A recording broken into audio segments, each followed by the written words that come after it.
Hi again, welcome to video 2 where we're going to focus on sleep.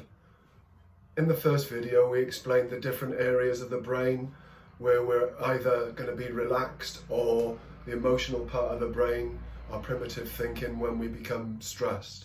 One way to empty our bucket, as I described it in video 1, is to make sure that we get the best quality sleep that we can. Realizing that this is a big challenge at times when we're at our most stressed, when big events are going on and it's affecting our thinking.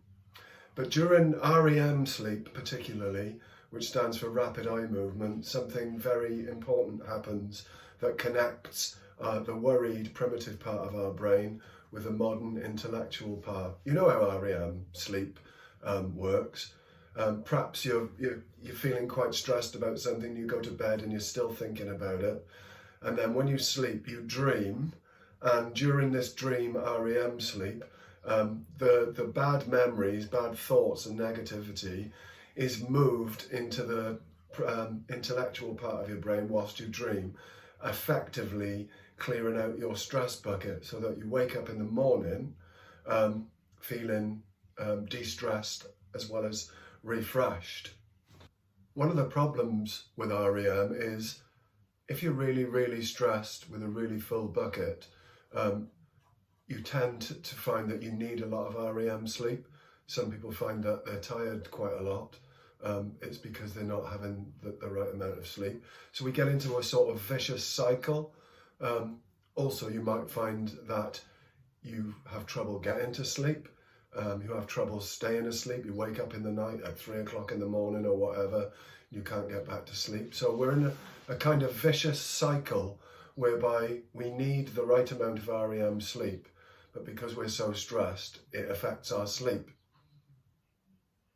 One of the first things we can do to improve our REM sleep is to think about our routine. You've heard the saying, sleep like a baby. Babies often get in a really good routine of having something nice to eat, a nice warm bath, and then a relaxing story. And as we become adults, we forget about the importance of routine on our REM sleep. What sort of routines are we into? If we're still digitally connected, just before we sleep, we're checking our emails, Snapchat, Facebook, Twitter, we're not going to get a good quality, good night's sleep. Think about the evening as you prepare for sleep, when you've finished work. Is there a clear line for you when you've finished work and then you do some relaxing activities, something a bit more mindful to relax? What's your routine to help aid your sleep? So please have a think about one thing you could do to get yourself in a better routine for a better night's sleep, better REM. You're probably thinking, what is he talking about? I am so busy with all this that's going on at the moment. I haven't got time to think about this. If you were a lumberjack and you had 1 hour to cut a tree down, how long would you spend sharpening your axe?